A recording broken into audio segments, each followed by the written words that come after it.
Hello, success chasers, and welcome to our YouTube channel 5 ways to manage time। 24 घंटे का समय जिसमें से ज़्यादातर बर्बाद हो जाता है। क्या आपने कभी सोचा है कि हमें आजकल समय की इतनी कमी क्यों महसूस होती है?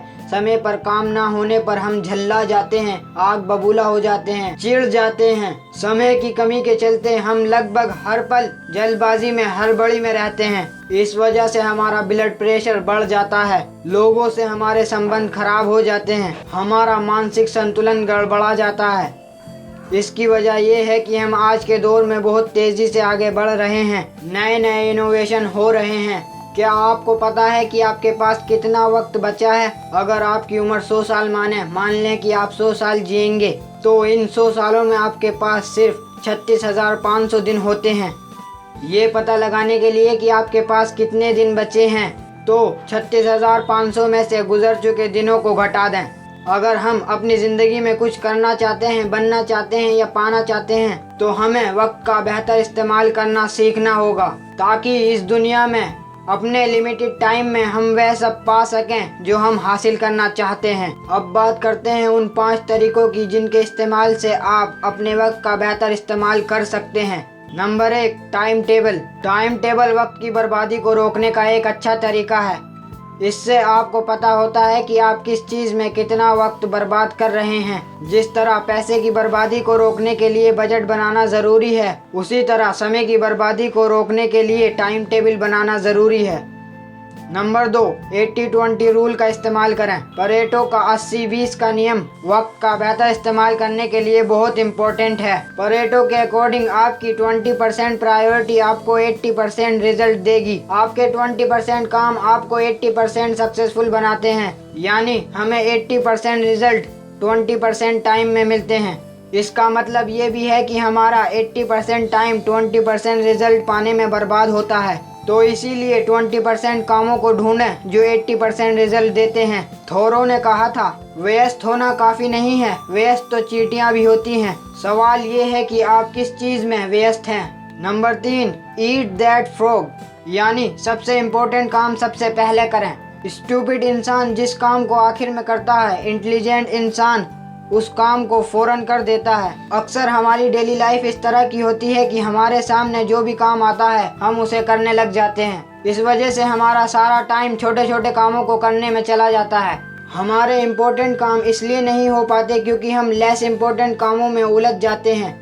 एम्बिशियस लोगों को इस बारे में सतर्क रहना चाहिए, क्योंकि सफलता लेस इम्पोर्टेंट कामों से नहीं बल्कि मोस्ट इम्पोर्टेंट कामों से मिलती है। इसीलिए अपनी प्रायोरिटीज क्लियर करें और अपना टाइम लेस इम्पोर्टेंट कामों में ना गंवाएं। सिडनी स्मिथ, उसने खाली कुएं में खाली बाल्टी डालने में पूरी जिंदगी गुजार दी, अब उसे ऊपर खींचने में अपना बुढ़ापा भी बर्बाद कर रहा है। Number 4, know the gravity law of time wasting. अगर आप हवा में छलांग लगाएंगे तो क्या होगा? पृथ्वी की गुरुत्वाकर्षण शक्ति के कारण आप नीचे आ जाएंगे।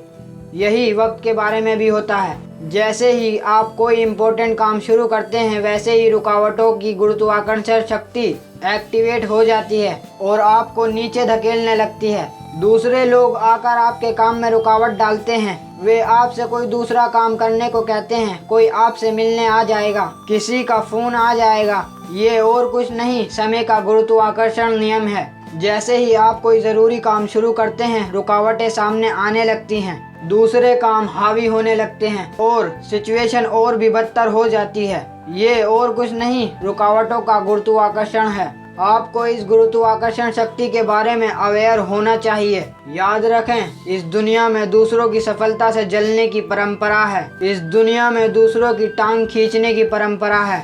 इसीलिए आपका ऊपर उठना आपके आसपास के लोगों को, शायद आपके फ्रेंड्स और रिलेटिव को भी पसंद नहीं आएगा। वे अपनी ओर से बाधा डालने की पूरी कोशिश करेंगे। इसीलिए इसका सिंपल सॉल्यूशन ये है कि आप अपना मुंह बंद रखें।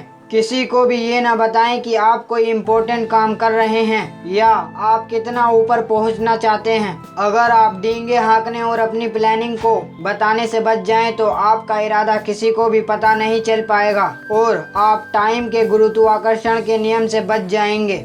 Number 5, get up early. जो जल्दी सोता है जल्दी उठता है उसके पास स्वास्थ्य, पैसा और बुद्धि रहती है। इस सलाह को बहुत ज़्यादा नज़रअंदाज किया गया है। इस सलाह को नज़रअंदाज करना टाइम मैनेजमेंट के नज़रिए से बिल्कुल गलत है, क्योंकि सुबह देर से उठने पर आपके पास दूसरे कामों के लिए तो वक्त रहता है, लेकिन अपने लिए वक्त नहीं रहता। लोग कह सकते हैं कि सुबह उठना उनके बस का नहीं। रात की शांति में काम ज्यादा अच्छी तरह होता है और रात को वो चाहे कितनी देर तक काम कर सकते हैं, लेकिन ये कहना बेकार है। सुबह 4 बजे उठने पर भी शांति रहती है और उसमें काम ज्यादा अच्छी तरह होता है। मेन पॉइंट ये है कि सुबह सवेरे काम की स्पीड ज्यादा तेज होती है, क्योंकि माइंड और बॉडी दोनों ही फ्रेश होते हैं। रात को एनवायरनमेंट में ऑक्सीजन की कमी होती है, इसीलिए काम में दिमाग कम चलता है और दिमागी काम करने के लिए रात का वक्त सही नहीं होता। सुबह में ऑक्सीजन भरपूर होता है और यकीन ना हो तो सुबह 6 बजे और शाम 6 बजे की सड़क पर चलकर देख लें। तो ये थे वो 5 पॉइंट जिनसे आप अपने टाइम को बेहतर तरीके से मैनेज कर पाएंगे। उम्मीद है आपको ये वीडियो पसंद आया होगा। अगर पसंद आया है तो लाइक करें, चैनल को सब्सक्राइब करें। Thank you so much.